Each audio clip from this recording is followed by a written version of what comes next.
दिल्ली की हर महिला के अकाउंट में हर महीने 1,000 रुपए डाले जाएंगे।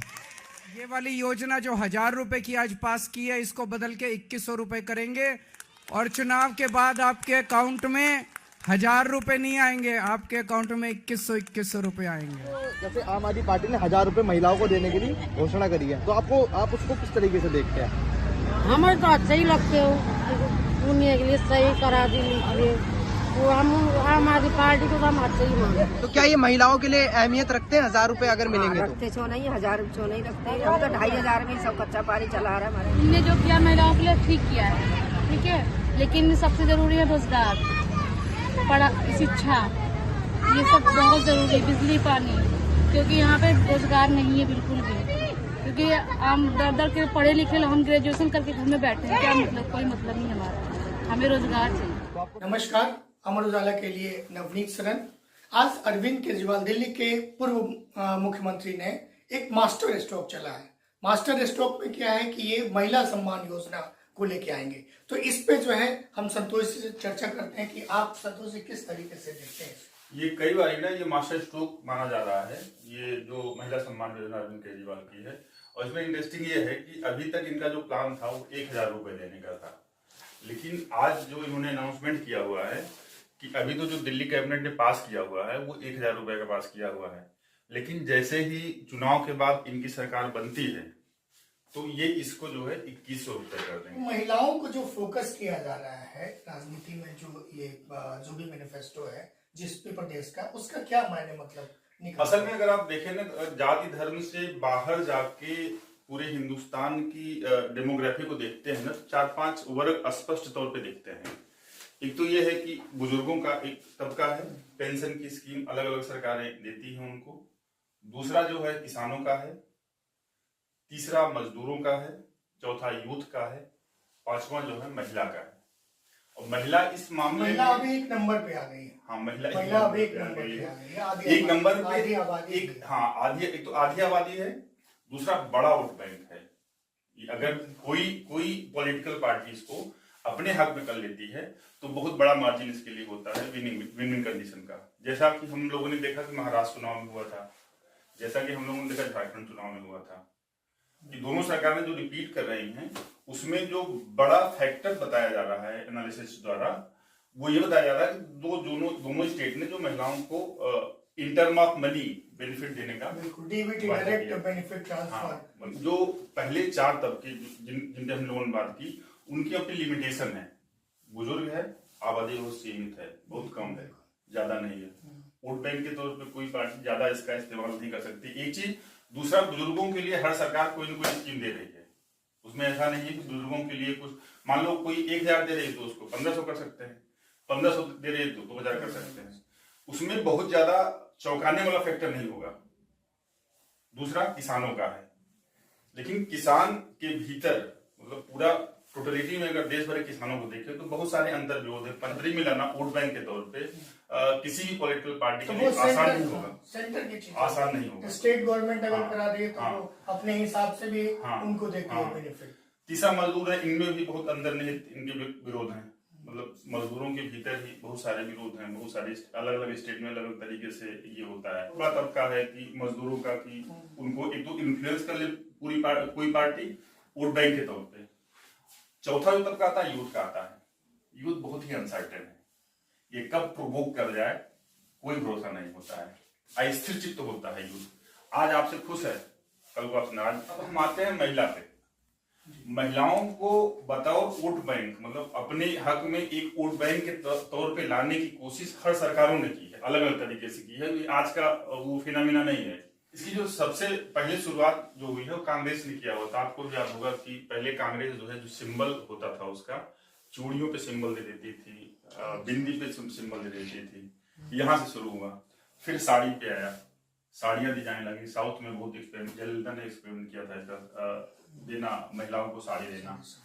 फिर साउथ में ही मंगलसूत्र कॉन्सेप्ट है।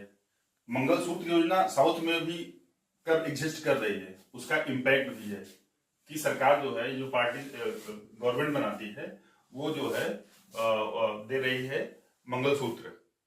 लेकिन अगर आप नॉर्थ साउथ का वो कंपैरिजन करेंगे ना, तो नॉर्थ में जो है बहुत बहुत पर्सनलाइज हो जाता है कि अभी कोई कह दे कि कोई सरकार कहे या कि हम आपकी वाइफ को जो है मंगलसूत्र दे रहे हैं, तो सोसाइटी एक्सेप्ट करेगी नहीं, परिवार ही नहीं एक्सेप्ट करेगा। तो ये नॉर्थ और साउथ का जो मेंटेलिटी है सोसाइटी की, उस हिसाब से ये नॉर्थ में एग्जिस्ट नहीं कर पा रही, सर्वाइव नहीं कर पाएगी। दूसरा, जो महिलाओं को वोट बैंक के तौर पे लाने के लिए कुछ कुछ और योजनाएं छोटी छोटी थी, जैसे कोई पार्टी कहती है कि बच्ची पैदा होगी तो उसके नाम से हम अकाउंट खुलवा देंगे। इस तरह के जो बेनिफिट है ना, समूह टोटलिटी में महिलाओं पे इम्पैक्ट नहीं डाल पा रहे थे। इसलिए नहीं डाल पा रहे थे कि भाई किसी की बिटिया की शादी होनी है तो उसको फायदा मिलेगा, किसी की बिटिया पैदा हुई है उसको फायदा मिलेगा। मान लो जो वो एज क्रॉस कर चुका है वो तो रहेगा नहीं, वो तो इन्फ्लुएंस होगा नहीं। इसको जो इंट्रोड्यूस किया था सबसे पहले लाडली बहना योजना करके मध्य प्रदेश में शुरू किया था, चौहान साहब ने, शिवराज चौहान जी ने शुरू किया था।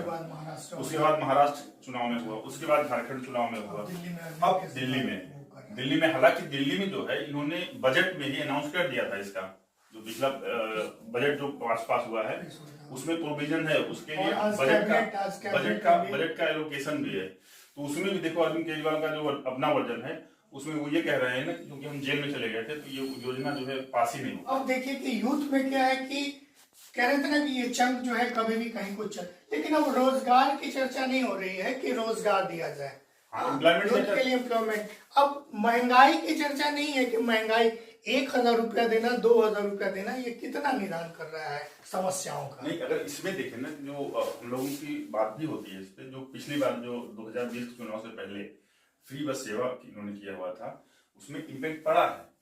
जैसे हमारी कुछ आपकी भी कई लोगों से बात हुई है, हमारी भी कई लोगों से बात हुई, वो बताते थे। एक तो हम एग्जाम्पल देते, एक ऑफिसर थे, दिल्ली गवर्नमेंट में ऑफिसर थे, वो ये बता रहे थे कि जैसे उनके यहाँ जो नौकरानी आती है वो अमूमन होता था पहले कि जैसे महीना खत्म होने से पहले जो है ना कुछ एडवांस लेते थे। अब जो है वो फ्री में फिर 2000 रुपया जो है उसका बच रहा है आने जाने का।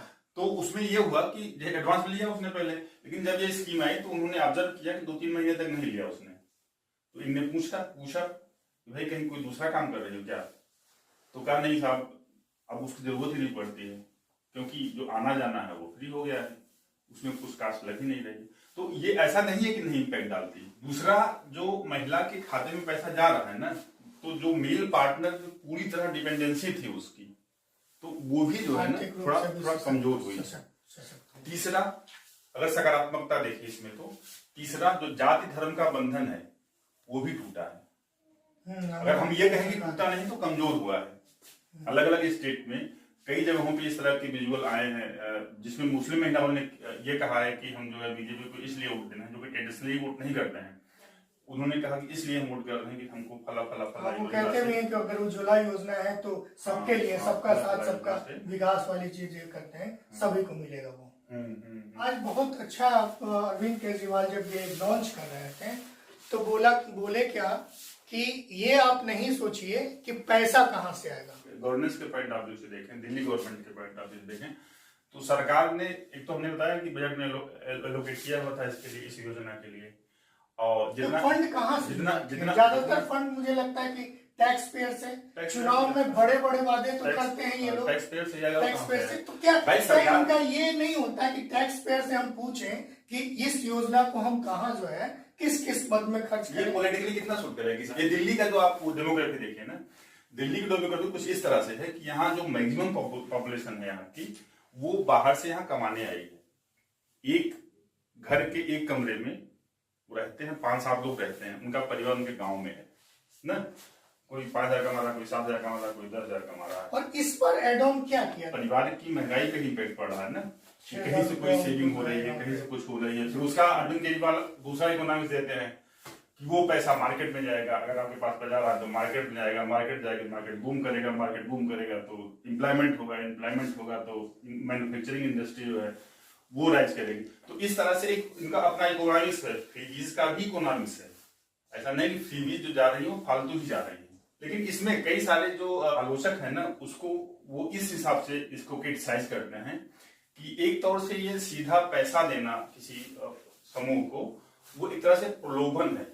तो जैसा कि हमारी आपकी बातचीत में ये स्पष्ट मतलब तौर पे दिख रहा है कि सारी सरकारें जो है अलग अलग तरीके से एक्चुअल जो एम्पावरमेंट होना चाहिए महिला का वो मुमकिन नहीं होगा। भाजपा भी इसको लेके आम आदमी पार्टी और अरविंद केजरीवाल पे हमलावर है।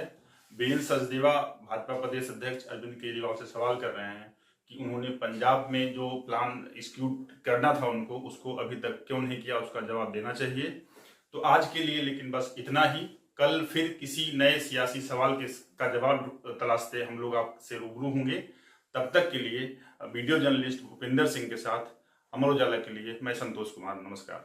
अगर आप ये वीडियो YouTube पर देख रहे हैं तो हमारे चैनल को सब्सक्राइब करें और बेल आइकन को दबाना ना भूलें। अगर आप Facebook पर ये वीडियो देख रहे हैं तो हमारे पेज को लाइक करें।